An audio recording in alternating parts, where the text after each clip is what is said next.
తాకట్లో ఉన్న మీ బంగారాన్ని విడిపించి ఆ రోజు ఆన్లైన్ రేటుకి కొంటాం. Sharma gold company.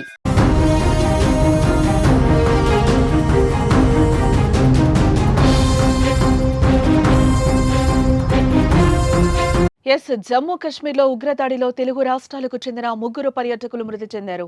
విశాఖపట్నంకు చెందిన చంద్రమౌళి, హైదరాబాద్కు చెందిన ఇంటెలిజెన్స్ ఉద్యోగి మనీష్ రంజన్, ఏపీకి చెందిన మధుసూదన్ రావు ప్రాణాలు కోల్పోయారు.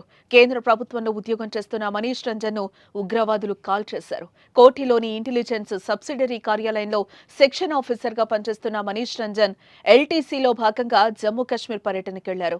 భార్య, 2 పిల్లలతో కలిసి కశ్మీర్లో పర్యటిస్తున్న మనీష్ రంజన్ ను ఉగ్రవాదులు కాల్చి చంపేశారు.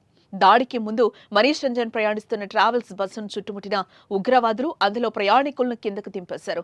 అతని వద్ద ఉన్న పత్రాలను పరిశీలించిన తర్వాత కుటుంబ సభ్యులను విడిచిపెట్టి మనీష్ రంజన్ పై కాల్పులు జరిపారు. ఈ ఘటనలో మనీష్ భార్య, 2 పిల్లల ముందే ఉగ్రవాదులు కాల్పులు జరిపారు. ఈ ఘటనతో వారు తీవ్ర భయాందోళనకు గురయ్యారు. ఉగ్రవాదులు దాడి జరిగిన సమయంలో మనీష్ కుటుంబం బస్సులో ఉంది. బస్సు నుంచి కిందకు దింపి పేరు అడిగి గుర్తింపు కార్డు చూసిన తర్వాత తలకు గురిపెట్టి కాల్చేసినట్టుగా కుటుంబ సభ్యులు తెలిపారు. బీహార్కు చెందిన మనీష్ రంజన్ ఉద్యోగంలో భాగంగా హైదరాబాద్లో పనిచేస్తున్నారు. 2022లో హైదరాబాద్ బదిలీపై వచ్చారు.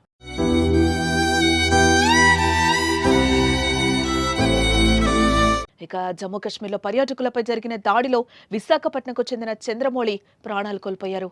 స్నేహితులతో కలిసి కశ్మీర్ పర్యటనకు వెళ్లిన చంద్రమౌళి ఉగ్రవాదుల దాడితో పారిపోయేందుకు ప్రయత్నించిన ఉగ్రవాదులు వెంటాడి కాల్పులు జరిపారు. ఉగ్రవాదులు వెళ్లిన తర్వాత చంద్రమౌళి మృతదేహాన్ని సహచర పర్యాటకులు గుర్తించారు. ఉగ్రవాదులకు ఎదురుపడగా పారిపోతూ ఉండగా వెంటాడి కాల్చేసినట్టు చంద్రమౌళి మిత్రులు తెలిపినట్లుగా తెలుస్తోంది.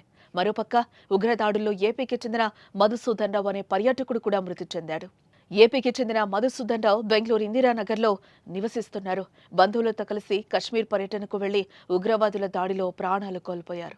మరోపక్క ఉగ్రదాడుల్లో ప్రాణాలు కోల్పోయిన వారి మృతదేహాలను స్వస్థలానికి తరలించేందుకు అన్ని ఏర్పాట్లు చేస్తున్నారు. ప్రత్యేక విమానంలో మృతదేహాలను తరలించనున్నారు.